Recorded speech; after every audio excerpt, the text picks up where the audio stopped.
Good morning students. Hindi की कक्षा में आप सभी का स्वागत है। पाठ 5 संज्ञा के विकार के अंतिम भाग कारक में आप सभी का स्वागत है।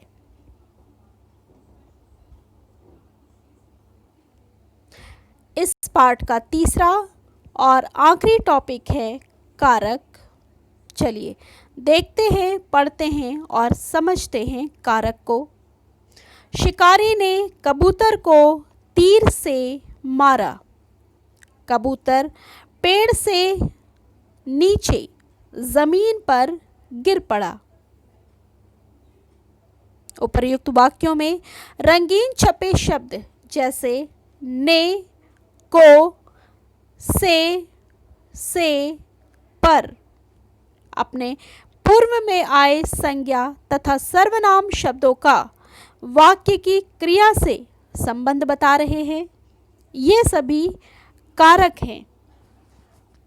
इस प्रकार से हम कह सकते हैं कि संज्ञा तथा सर्वनाम शब्दों का संबंध वाक्य में प्रयुक्त क्रिया से बताने वाले शब्द कारक कहलाते हैं। वाक्यों में शब्द के आपसी संबंध को जोड़ने वाले चिन्ह कारक चिन्ह कहलाते हैं या विभक्ति चिन्ह कहलाते हैं। इन्हें परसर्ग भी कहते हैं। अब पढ़ते हैं कारक के भेद। कारक के निम्नलिखित 8 भेद होते हैं, जिसमें से पहला भेद है कर्ता कारक। संज्ञा तथा सर्वनाम का वह रूप जिससे यह ज्ञात हो कि क्रिया अथवा कार्य करने वाला कौन है, कर्ता कारक कहलाता है और इसका विभक्ति चिन्ह होता है ने।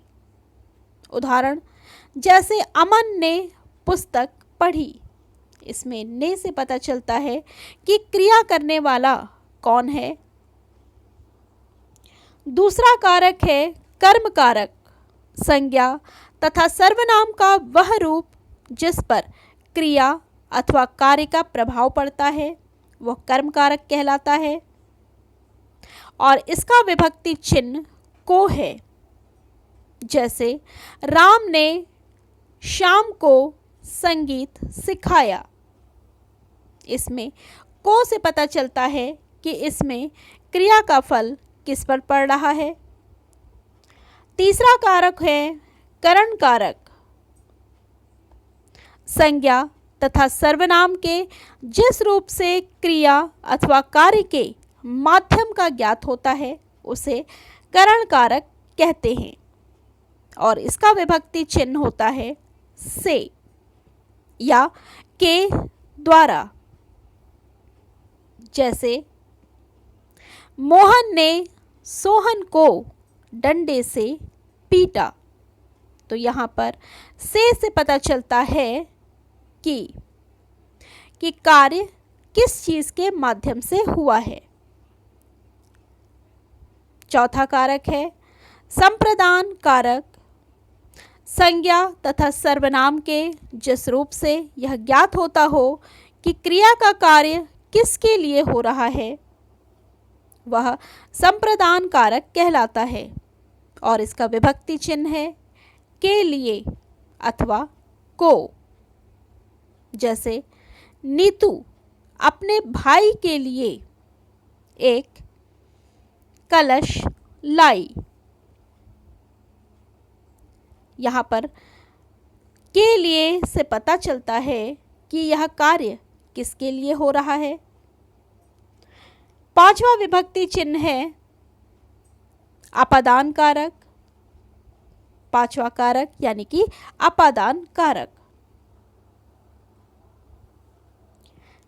संज्ञा तथा सर्वनाम के जिस रूप से कोई वस्तु किसी दूसरी वस्तु से अलग होती हुई प्रतीत हो वहां पर अपादान कारक होता है और इसका विभक्ति चिन्ह भी से होता है, लेकिन यह अलग होने के अर्थ में आता है। जैसे वृक्ष से फल गिरे। यहाँ पर से पता चलता है कि वृक्ष से फल अलग हो रहे हैं। यहाँ पर वृक्ष और फल का अलग होना पाया जा रहा है। इसके बाद है संबंध कारक। संज्ञा या सर्वनाम के जिस रूप से एक वस्तु का दूसरी वस्तु के साथ संबंध प्रकट होता है उसे संबंध कारक कहते हैं या वो संबंध कारक कहलाता है। और इसके विभक्ति चिन्ह हैं जैसे का, के, की, रा, रे, री या ना, ने, नी। उदाहरण, राम श्याम का भाई है। सीता ने अपनी पुस्तक पढ़ी। तो यहाँ पे का और अपनी से एक संज्ञा का दूसरे संज्ञा से संबंध व्यक्त हो रहा है। 7वां कारक है अधिकरण कारक।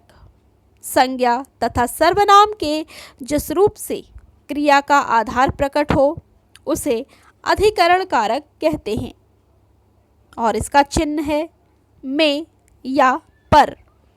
उदाहरण, पेड़ पर चिड़िया बैठी है, आम टोकरी में रखे हैं। यहाँ पर संज्ञा या सर्वनाम के आधार का पता चलता है पर और में से। और इसके बाद आखिरी जो कारक है वो है संबोधन कारक। संज्ञा व सर्वनाम के जिस रूप से किसी को संबोधित करने का भाव प्रकट होता है उसे संबोधन कारक कहते हैं, जो कि नाम से स्पष्ट है।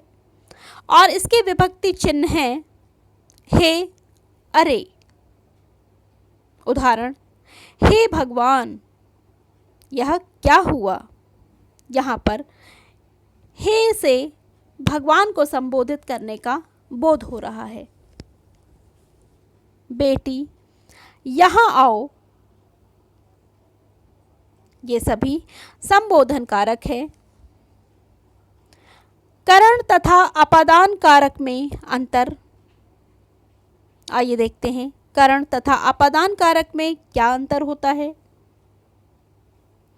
इन दोनों कारकों का विभक्ति चिन्ह से है, परंतु करण कारक के से चिन्ह का अर्थ होता है सहायक या द्वारा किसी काम के करने का माध्यम का बोध होता है।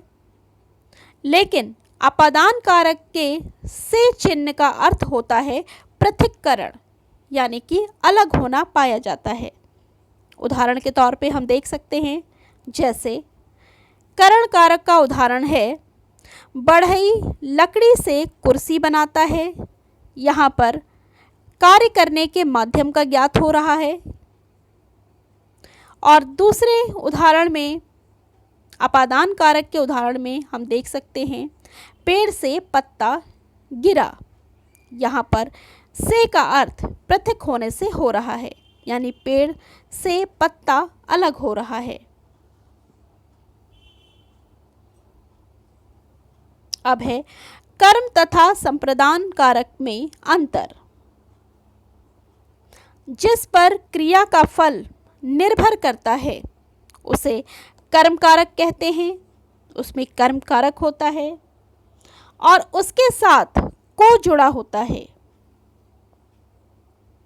जिसके लिए कुछ किया जाए या जिसको कुछ दिया जाए उसमें संप्रदान कारक होता है और इसमें भी को का अर्थ के लिए होता है।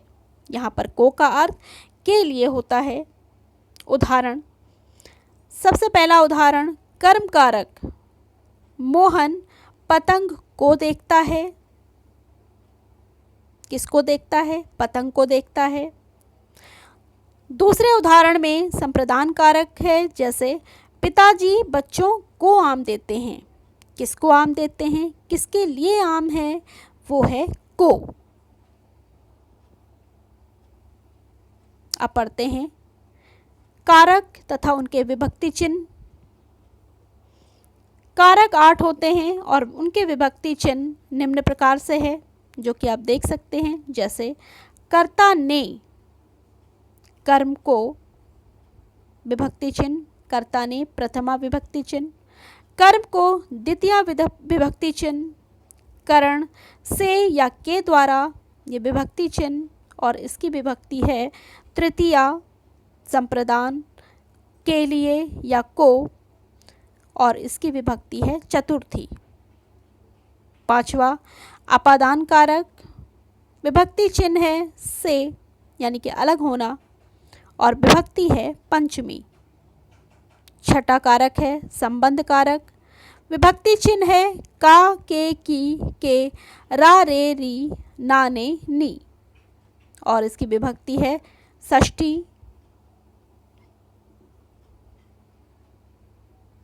पांचवा है अपादान कारक, विभक्ति है से या अलग होना, यहाँ पे से का अर्थ अलग होना, और इसकी विभक्ति है पंचमी।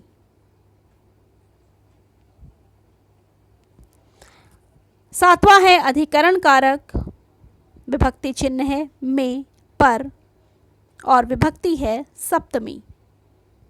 आठवां है संबोधन कारक, विभक्ति चिन्ह है हे, अरे, और विभक्ति है अष्टमी विभक्ति।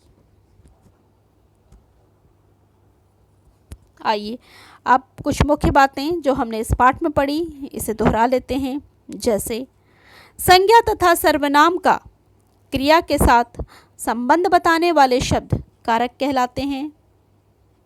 संबंध को प्रकट करने वाले चिन्हों को विभक्ति चिन्ह कहते हैं। विभक्ति चिन्हों को परासर्ग भी कहा जाता है, और कारक के 8 भेद होते हैं। तो इस पाठ में बस इतना ही। धन्यवाद।